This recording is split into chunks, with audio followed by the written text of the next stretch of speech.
Hi everyone, welcome back. Okay, so in this video, I want to talk about the stages of recovery. Now, many people believe once infidelity has happened that their life or their marriage will never be the same again, in a negative way, that is. But in my experience, this is not true. Hi, my name is Stacey, and I'm a certified life coach, and I specialize in infidelity recovery for the unfaithful spouse.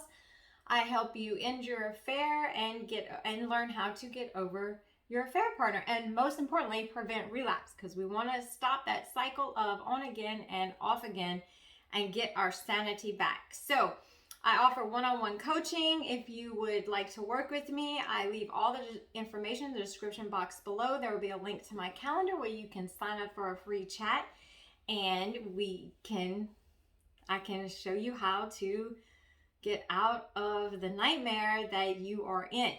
Okay, but I want to talk about stages of recovery because I find that this is very, very important for us to understand.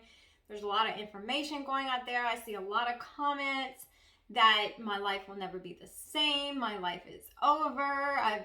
My marriage will never be the same. My spouse is not the same. And this infidelity has given me a sense of emotional death sentence, that I'm doomed to depression, I'm doomed to walk around and never be happy again, and that type of thing. And that's just not true.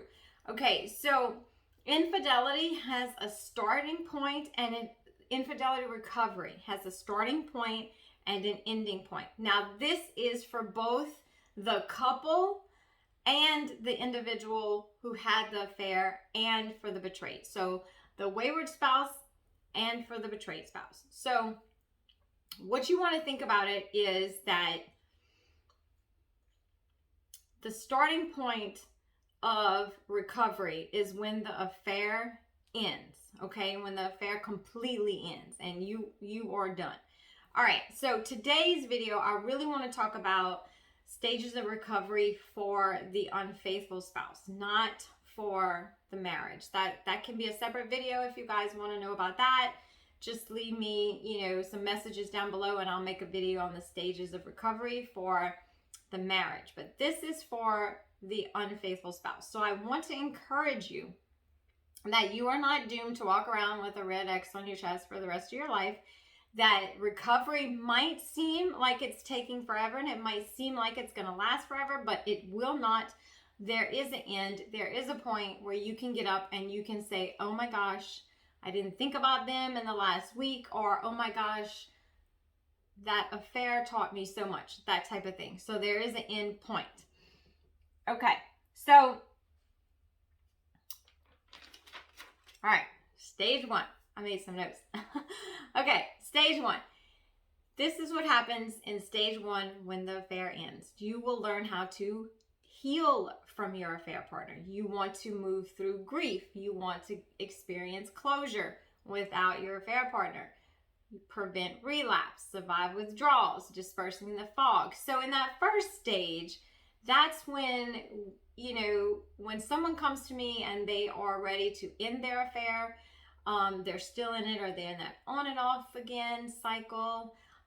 This is what I take them through. So this is your stage one. This is what we're going to learn. This is how we're going to get through things. We're going to heal from your affair partner. And that's important. It's important to learn that you must focus on healing from your affair partner and the relationship, and getting rid of all of the ideas and the hopes in the future and everything that came along with that. You have to get that out of the way. You have to face that, or the rest of your efforts just kind of will be fruitless. Okay, stage two. This is the learning and growing from the affair. And this is where you learn why. Why did I have an affair? You learn from your mistakes, so you're like, okay, well, I learned I have an unhealthy attachment style. I learned that I have a negative program running in the back of my conscious mind. This is where you go in and you heal childhood wounds. This is where you learn who God really is, so you can go to Him to really reveal to you those deep wounds that you may not even know that you have, so He can forgive you from having an affair, so He can show you how to forgive yourself. So in the second stage is really where I've really honed in on learning about who the Lord was. What did he do for me? Who Jesus is? How he saved me from infidelity. That when I got to that stage, I could really see how I had the strength to stay away from my affair partner, to actually stop the cycle of going back and forth. So you really learn to grow, because when you talk about healing and the stages, you're talking about healing yourself spiritually. You want to heal your soul, which is your mind and your emotions and your will. You heal all of that, and all of that falls into stage 2. So you can't just think, okay, when I am over my affair partner and I feel better and I no longer miss him, then I'm okay.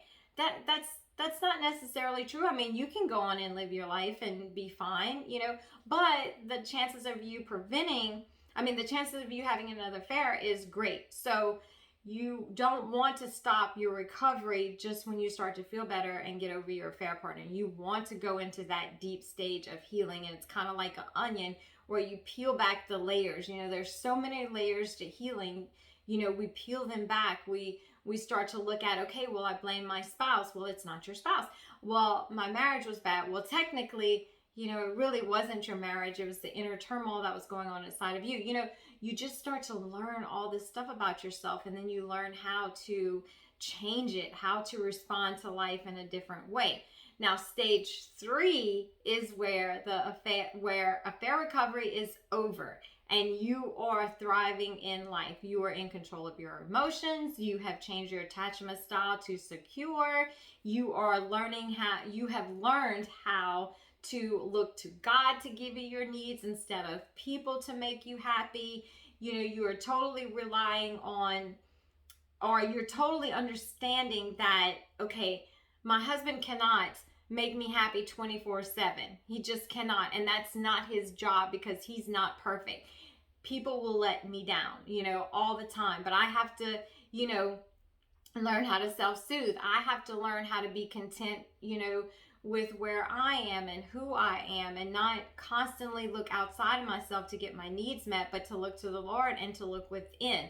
So, that is what happens when you have put in the effort, put in the hard work, and you begin to write a new story for your life. Meaning you're saying, okay, what's my purpose? I'm going to start walking in my purpose that God designed me for.